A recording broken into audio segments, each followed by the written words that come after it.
Welcome to the Cop Shop Podcast, the Telegraph's weekly compilation of police report oddities and curiosities, with host, Telegraph reporter Joe Kovac Jr.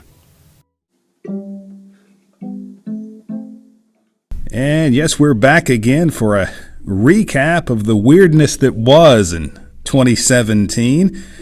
Here at the Cop Shop, the Telegraph's weekly digest of police report oddities.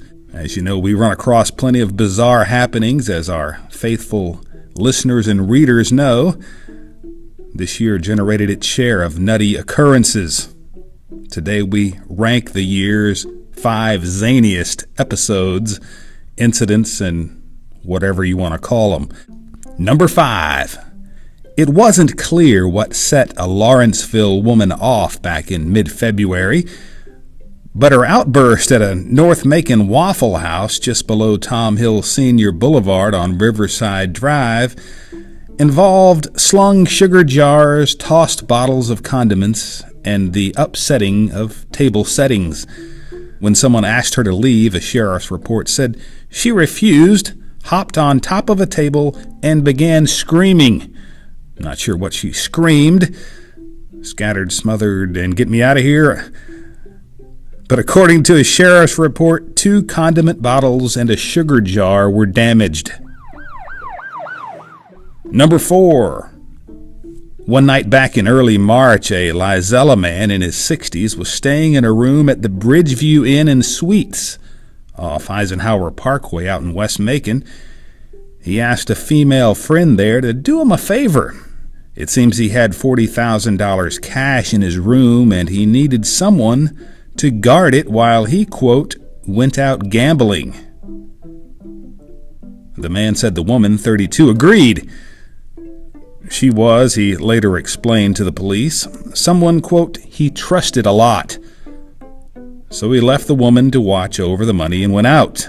The next morning, another woman at the motel called him to inform him that the woman he had left the cash with was gone. And you got it, so was the cash.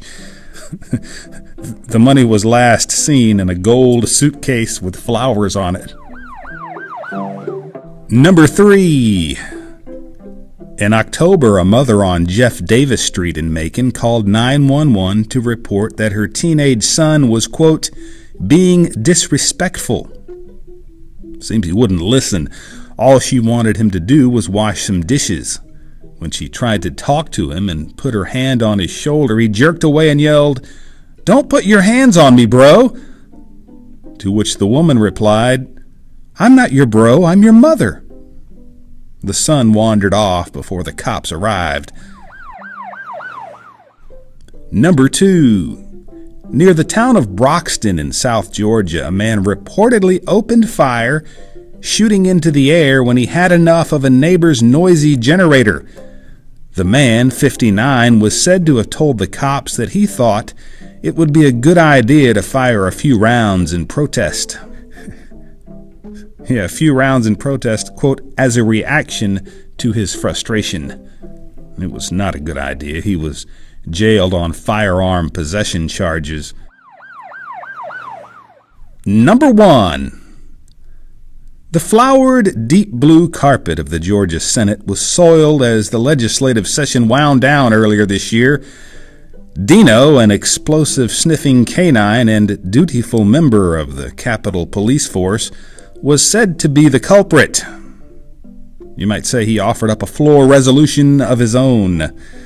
As one law enforcement source told the Cop Shop in a text message, quote, during the morning bomb sweep on the 39th day of the 40-day session, the legislators weren't the only ones full of crap.